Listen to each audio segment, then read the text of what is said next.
സിജോ തന്നെ പറയും. അമ്മയ്ക്ക് വിഷമണ്ട. സിജോ അല്ലേ ഔട്ടായി. സിജോ പറഞ്ഞിട്ട് ഞാൻ മറുപടി പറയാം. അമ്മയ്ക്ക് എന്തെങ്കിലും വിഷമമില്ലേ? സിജോ ഔട്ടായിട്ട് സിജോ പറഞ്ഞിട്ട് ഞാൻ പറയാം. സിജോ എന്താ പറയണം നോക്കട്ടെ.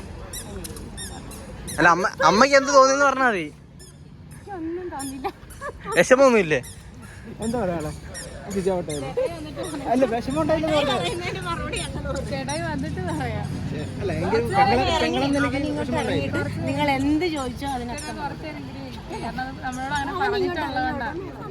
സന്തോഷം തോന്നിയിരുന്നു. ബിഗ് ബോസ് ഹൗസിൽ പോയി നേരിട്ട് കണ്ടപ്പോ അന്നേരം അതിൽ കൂടുതൽ സന്തോഷം.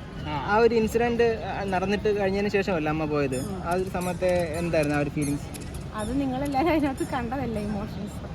അല്ല ഈ ഒരു സംഭവം വീട്ടിൽ നിന്ന് അറിഞ്ഞപ്പോഴത്തേക്കിനും എങ്ങനെ എന്ത് തോന്നിയായിരുന്നു? അന്നേരം സങ്കടം തോന്നി. ഒരു അമ്മ എന്നുള്ളത് എനിക്ക് സങ്കടമല്ലേ തോന്നുന്നു. ഏതൊരമ്മയ്ക്കും തോന്നുന്നു, എനിക്കും തോന്നി. അടിച്ച ആ വ്യക്തിയോട് എന്ത് തോന്നുന്നു? അതിനെക്കുറിച്ച് ഒന്നും ചോദിക്കും പറയും.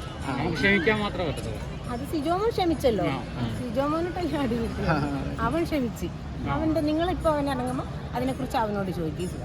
അടിച്ച ആ വ്യക്തിയെക്കുറിച്ച് സംസാരിക്കാൻ താല്പര്യം. പേര് പോലും പറയുന്നത് നമ്മളെന്തിനും അതിനെക്കുറിച്ച് കഴിഞ്ഞ കാര്യമാണല്ലോ. അത് കഴിഞ്ഞു. അതിപ്പോൾ ഏതൊരമ്മയെ പോലെ സങ്കടം എനിക്കും. എല്ലാ അമ്മമാർക്കും ഉണ്ടാകുന്ന സങ്കടമല്ലേ എനിക്കും. അത് തന്നെ. മോനെ കണ്ടപ്പോൾ സന്തോഷം, അവിടെ കയറിയപ്പോൾ കണ്ടപ്പോൾ സന്തോഷം, ഇപ്പൊ കാണാൻ പോകുമ്പോൾ സന്തോഷം തന്നെ. പിന്നെ ഹൗസിലെ കാര്യങ്ങളും അതിനകത്തൊക്കെ നിങ്ങൾ അവനോട് നേരിട്ട് അതല്ലേ അതിന്റെ ശരി. അമ്മയ്ക്ക് പണപ്പെട്ടി സിജോ എടുക്കണമെന്നല്ലോ ഇത് ആഗ്രഹിച്ചിരുന്നു. എല്ലാം നിങ്ങൾ സിജോ എടുക്കും. അല്ല അമ്മയ്ക്ക് ആഗ്രഹിച്ചു സിജോയോട് ചോദിക്കും. ഞാൻ അതിനെക്കുറിച്ചൊന്നും അവന് ബിബി ഹൗസിലോട്ട് അതിനകത്ത് പോകണമെന്ന് പറഞ്ഞു. അവരുടെ ആഗ്രഹപ്രകാരം പോയി. പിന്നെ അതിനകത്ത് നടക്കുന്ന കാര്യങ്ങളും ഗെയിമും ഇപ്പം നിങ്ങൾ ഈ ചോദിച്ച കാര്യങ്ങളൊക്കെ അതിൻ്റെയൊക്കെ ആൻസർ വരേണ്ടത് സിജോ. നിങ്ങൾക്ക് ആവശ്യമുള്ള കിട്ടിയില്ലേ?